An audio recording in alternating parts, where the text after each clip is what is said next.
Inteligencia social, capítulo 2, una receta para el rapport.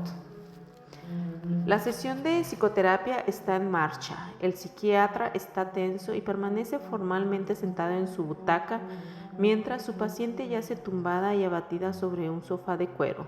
Es evidente que se encuentran en longitudes de onda muy diferentes.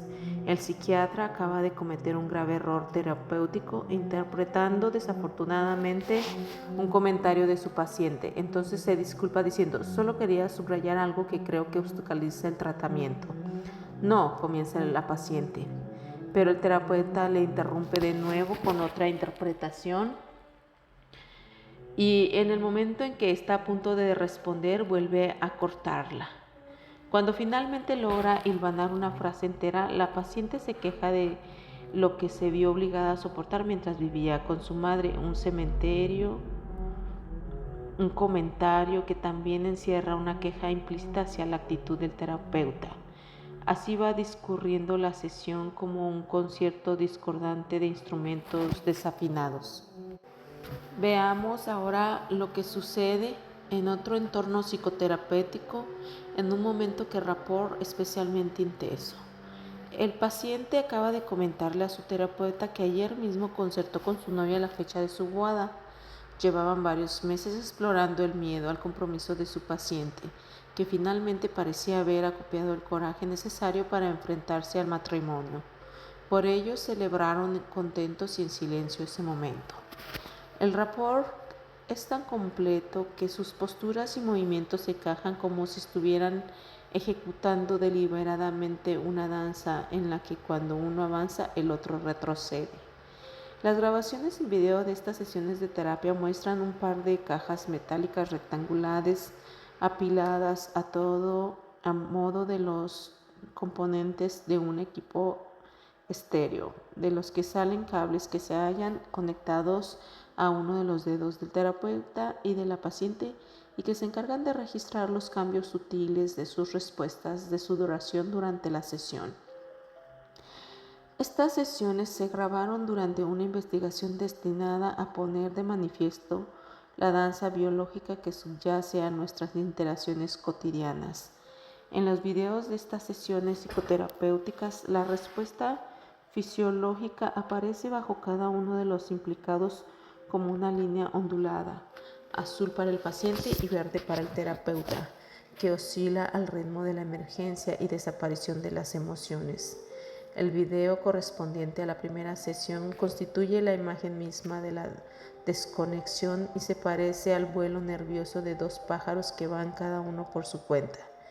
En la segunda sesión, no obstante, las líneas parecen ejecutar una danza coordinada que se asemeja al vuelo de una bandada de pájaros y refleja la sintonía fisiológica que acompaña el rapport.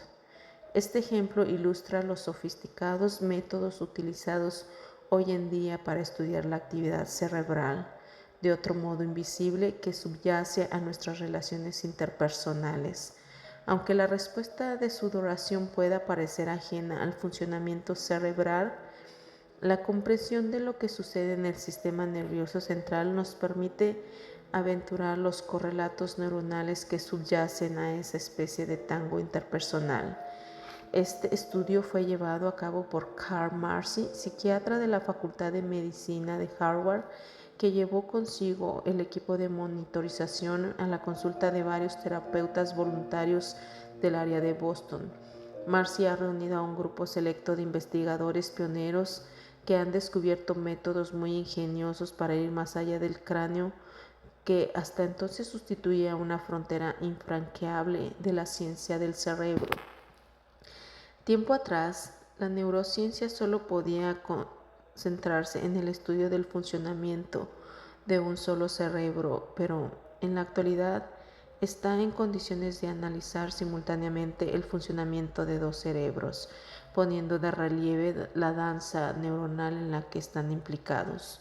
Los datos de las investigaciones realizadas por Marcy le han permitido esbozar lo que él ha denominado el algoritmo de la empatía, es decir, una expresión matemática que expresa la interacción concreta existente en la respuesta de sudoración de dos personas en el momento especial del rapport en el que uno se siente comprendido por el otro.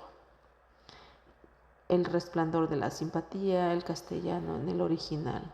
Recuerdo haber experimentado este tipo de rapport cada vez que, siendo estudiante de psicología, entré en el despacho de Robert Rosenthal, profesor de estadística de Harvard Bob, como todo el mundo le llamaba. Tenía la merecida reputación de ser el profesor más afectuoso de todo el departamento. Independientemente de nuestras razones y de la ansiedad con la que fuésemos a verle, todos salíamos de su despacho con la sensación de haber sido escuchados, entendidos, e invariablemente nos sentíamos de un modo que me atrevería a calificar como mágico, mejor. Bob tenía una habilidad muy especial para que todo el mundo se sintiera bien, y lo hacía de un modo que ni siquiera se notaba.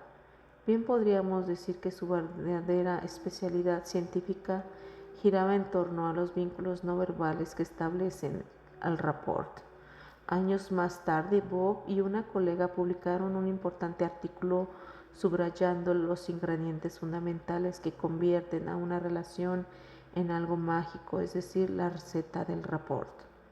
El rapport solo existe entre los seres humanos y se halla presente en cualquier relación afectuosa, comprometida y amable, pero su importancia va mucho más allá de los momentos fugaces de bienestar, porque en tal caso las decisiones que toman las personas implicadas, ya se trate de una pareja organizando sus vacaciones o de un equipo de directivos planificando la estrategia de la empresa, son más creativas y eficaces. La sensación que acompaña el rapport es muy positiva y genera la armonía que jalona la simpatía, en donde los distintos implicados experimentan la cordialidad, la comprensión y la autenticidad del otro. Aunque solo sea de un modo provisional, se trata de una sensación que fortalece los vínculos interpersonales. Son tres, según Rosenthal, los ingredientes que determinan este tipo de relación: la atención, la sensación de bienestar mutua y la coordinación no verbal, que cuando se hallan simultáneamente presentes favorecen la emergencia del rapport. El primero de los ingredientes es la atención compartida. Cuando dos personas atienden a lo que el otro dice y hace, se genera una sensación de interés compartido, una atención de doble sentido que constituye una especie de adhesivo perpetual y alienta la aparición de los mismos sentimientos. Uno de los indicadores del rapport es la empatía mutua, y eso era precisamente lo que experimentábamos con Bob, porque él se hallaba completamente presente y nos prestaba toda su atención. Ese es el indicador que establece la diferencia entre las relaciones simplemente relajadas y el rapport, porque si bien en el primer caso nos sentimos a gusto, no tenemos la sensación de que la otra persona se halle conectada con nuestros sentimientos. Rosenthal cita un estudio en el que los sujetos del experimento se agruparon en parejas. Uno de los miembros de cada pareja, secretamente aliado con los investigadores, tenía que presentarse con un dedo herido y en un determinado momento parecía volver a lesionarse. Sí, durante la supuesta lesión, el otro estaba mirando a los ojos de la supuesta víctima. Se sobresaltaba e imitaba su expresión dolorida, cosa que era mucho menos probable cuando no miraba directamente, aunque fuese, no obstante, consciente de su dolor. Y es que cuando nos prestamos una atención completa, solo conectamos con el otro de un modo parcial y soslayamos detalles cruciales, especialmente de índole emocional. Mirar directamente a los ojos abre la puerta de acceso a la empatía. La atención, pues, es más que el primero de los requisitos imprescindibles del rapport.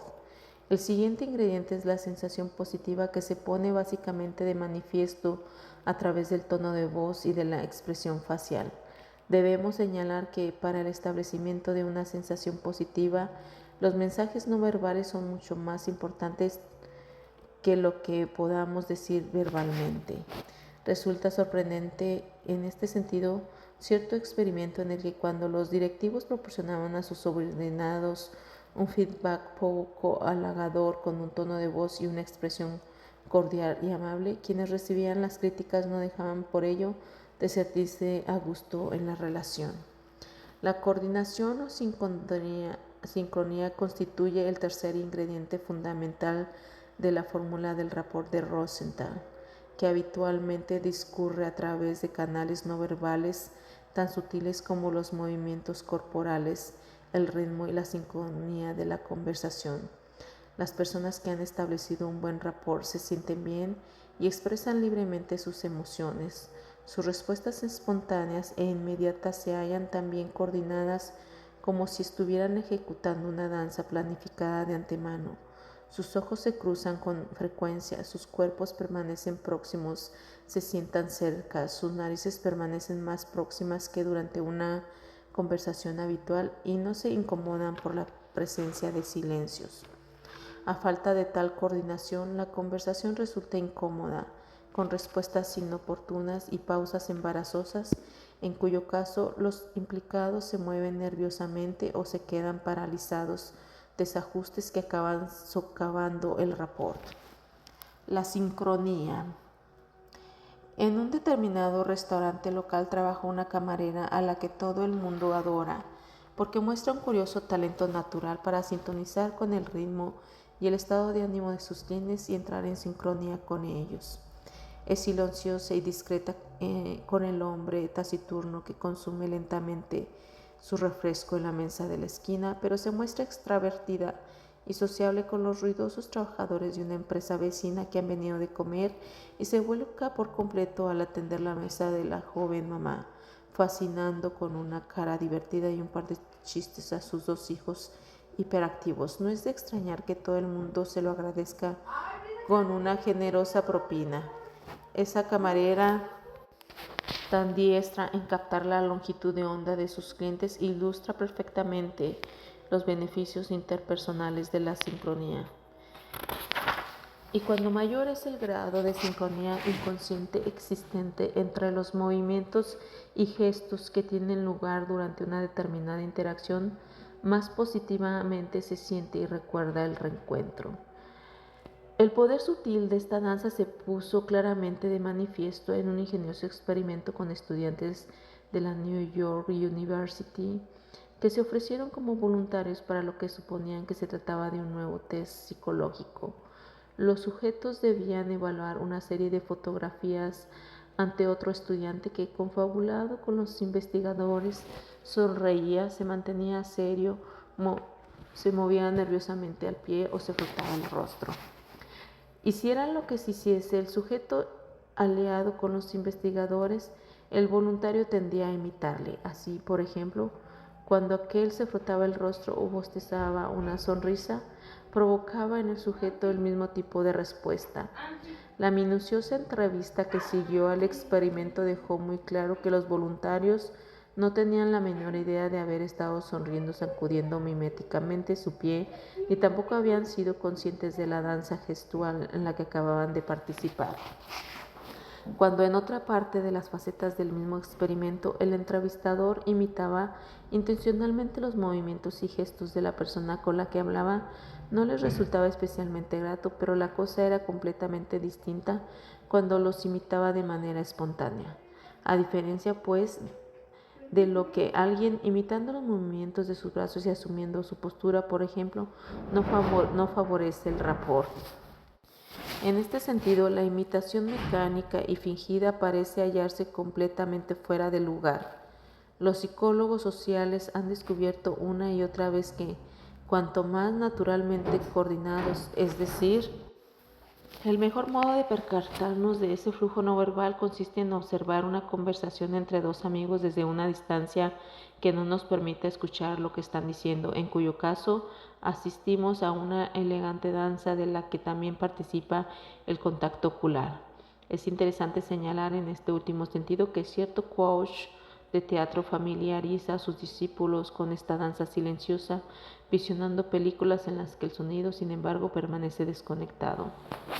La ciencia actual dispone de herramientas que actúan como una especie de lupa que pone de manifiesto aspectos que resultan invisibles al ojo desnudo, como la sintonía entre el ritmo respiratorio del que escucha y la emisión de aire del que habla.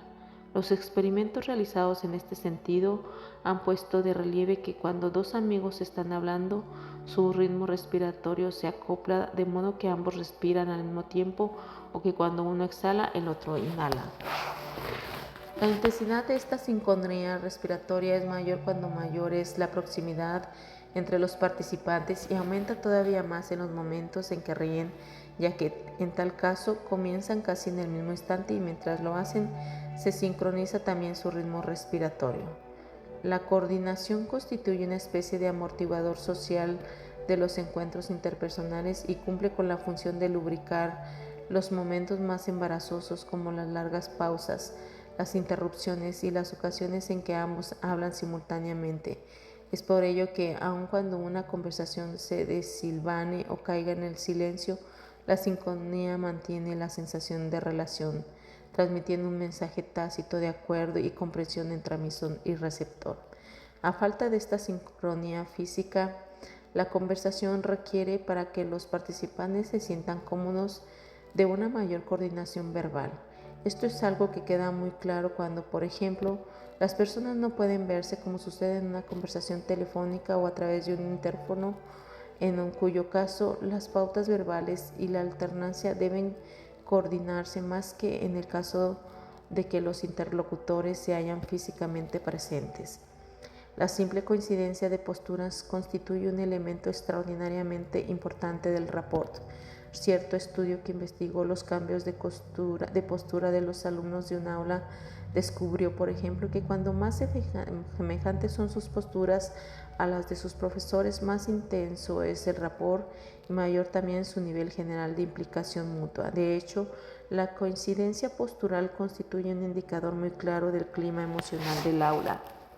La sincronía va acompañada de un placer visceral cuya intensidad es tanto mayor cuanto mayor sea el tamaño del grupo. La expresión estética de la sincronía grupal se manifiesta en el disfrute universal de bailar o moverse al mismo ritmo, que puede advertirse en el impulso que mueve los brazos de los espectadores que hacen la ola en las gradas de un estadio de fútbol. El fundamento neurológico de la resonancia se halla integrado en la estructura misma de nuestro sistema nervioso. Aún estando en el útero de la madre, el feto sincroniza sus movimientos con el ritmo del habla humana, pero no con otros sonidos. El niño de 1 año de edad sincroniza el momento y la duración de su parloteo infantil en el ritmo del habla de su madre, y cuando el bebé se encuentra con su madre, o cuando dos extraños se ven por vez primera. La sincronía transmite el mensaje «estoy contigo», una forma implícita de decir «continúa, por favor», que mantiene el compromiso de la otra persona, y cuando la conversación toca su fin, se alejan de la sincronía, enviando la señal implícita de que ha llegado ya el momento de concluir la interacción. Cuando, por otra parte, la interacción no alcanza la sincronía, es decir, cuando se interrumpen o de algún modo no acaban de encajar, se genera un sentimiento negativo. Cualquier conversación discurre a través de dos canales: el superior, que transmite la racionalidad, las palabras y los significados, y el inferior, que opera a un nivel subverbal y expresa una vitalidad ajena a toda forma, manteniendo la interacción a través de la experiencia inmediata de la conexión. La sensación de conexión no depende tanto de lo que se dice como del vínculo emocional tácito más directo e íntimo. Esta conexión subterránea no es ningún misterio, porque siempre manifestamos nuestros sentimientos sobre las cosas mediante expresiones faciales espontáneas, como gestos, miradas y similares. Es como si a un nivel sutil estuviésemos manteniendo una conversación silenciosa que nos permitiera adivinar entre líneas cómo nos sentimos en la relación y ajustarnos así en consecuencia. Cada vez que dos personas conversan, podemos contemplar este minué emocional en la danza de sus cejas, en los gestos rápidos de sus manos, en las expresiones faciales fugaces de los veloces ajustes del ritmo verbal, en los intercambios de miradas y cosas por el estilo. Esta sincronía es la que nos permite acoplarnos y conectar, y si lo hacemos bien, entrar en resonancia emocional positiva con los demás. Cuanto mayor es la sincronía, más semejantes son las emociones que experimentan los implicados y su mantenimiento determina el ajuste emocional. Cuando, por ejemplo, un bebé y su madre pasan juntos de un bajo nivel de energía y alerta a otro más elevado, es mayor el placer que experimentan. La misma capacidad de razonar de este modo indica la existencia, aún en los bebés, de circuitos cerebrales subyacentes que convierten a la sincronía en algo muy natural. Los relojes internos. Pregúnteme por qué no puedo contar un buen chiste. Muy bien, ¿por qué no puede? Porque carezco de sentido de la oportunidad. Los buenos cómicos tienen un gran sentido del ritmo y de la oportunidad para contar chistes, y como sucede en el caso de los concertistas que estudian una partitura musical, suelen analizar minuciosamente cuántas pulsaciones deben esperar antes de rematar un chiste, o como bien ilustra el chiste que acabamos de mencionar, cuándo deben interrumpirlo. Conseguir el pulso justo garantiza la expresión artística del chiste. La naturaleza ama el ritmo. La ciencia ha descubierto que el mundo natural está lleno de sincronías cada vez que un proceso natural se acopla y oscila al ritmo de otro. Así, cuando las olas están desacompasadas, se anulan mutuamente, y cuando por el contrario se sincronizan, se ven amplificadas. Este acompasamiento se halla muy presente en el mundo natural, desde las olas del océano hasta los latidos del corazón, y también ocurre en el dominio de las relaciones interpersonales, cuando nuestros ritmos emocionales se sincronizan. Cuando un metrónomo humano nos propone un determinado ritmo, nos hace un favor y viceversa. El mejor modo de advertir esta sincronía quizás consiste en escuchar el despliegue virtuoso de un concierto, en cuyo caso los músicos parecen extasiados y oscilar al ritmo de la música, pero lo más interesante es que por debajo de esta evidencia sincronía, la conexión se asienta en los mismos cerebros de los músicos. La investigación realizada sobre la actividad neuronal de cualquier par de esos músicos pone de manifiesto una gran sincronicidad. Cuando dos violoncelistas, por ejemplo, tocan el mismo fragmento musical, el ritmo de activación neuronal de sus hemisferios derechos parece acoplarse a una sincronía que es mucho mayor que la existente entre los hemisferios izquierdo y derecho del cerebro de cada uno de los ejecutantes. Para establecer ese grado de sintonía es necesario contar con el concurso de lo que los neurocientíficos denominan osciladores, es decir, sistemas neuronales que actúan como relojes que nos permiten llevar a cabo los ajustes y reajustes necesarios para coordinar su tasa de activación en función de la periodicidad de un determinado input, que va desde algo tan sencillo como el ritmo al que una amiga le da los platos que está lavando para que usted los seque, hasta algo tan complicado como los movimientos de un pas de deux bien coreografiado. Aunque habitualmente demos por sentada esta coordinación, se han desarrollado elegantes modelos matemáticos para tratar de describir esta microrrelación. Esas matemáticas neuronales se aplican cada vez que sincronizamos nuestros movimientos con el mundo exterior, no solo con el mundo humano, sino también con el mundo físico, como ilustra perfectamente el portero que intercepta un balón lanzado de toda velocidad, o el tenista que devuelve un saque a 150 km/h. Los matices del ritmo y la sincronía de la más sencilla de las interacciones son tan complejas como una improvisación de jazz. Si simplemente se tratara de algo tan sencillo como asentir con la cabeza, no habría motivos para sorprendernos, pero lo cierto es que las cosas son mucho más complejas. Consideremos las muchas formas en que nuestros movimientos se entremezclan. Cuando dos personas se hallan inmersas en una conversación, el movimiento de sus cuerpos parece replicar el ritmo y la estructura del discurso. El análisis fotograma de una conversación revela que los movimientos de los implicados puntúan el ritmo de su conversación, y que los movimientos de su cabeza y manos coinciden con las vacilaciones y los puntos de mayor tensión del discurso. Lo más sorprendente es que esta sincronización corporal y verbal tiene lugar en fracciones de segundo en una danza cuya complejidad queda muy lejos del alcance de nuestro pensamiento.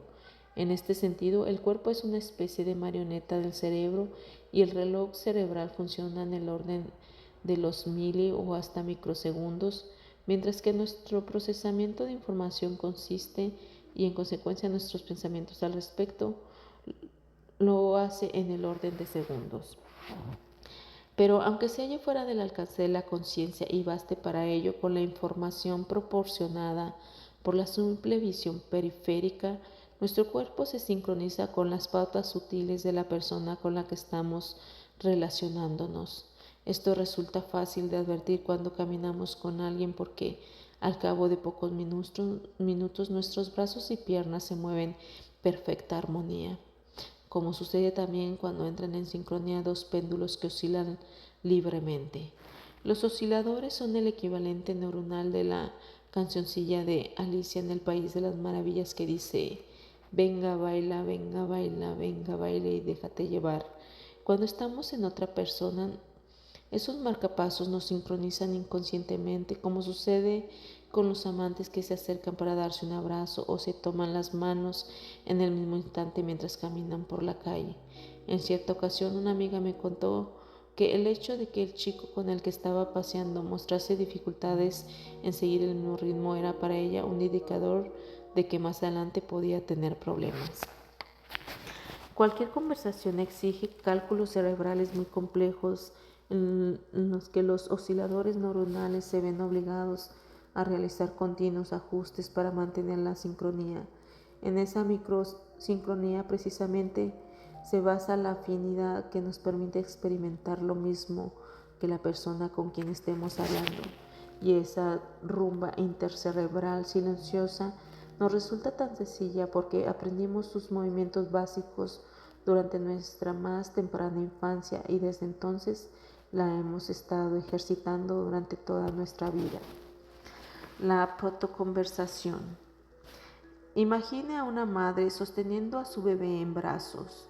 La madre frunce los labios dándole un beso a distancia y el bebé a su vez le devuelve el beso apretando sus labios.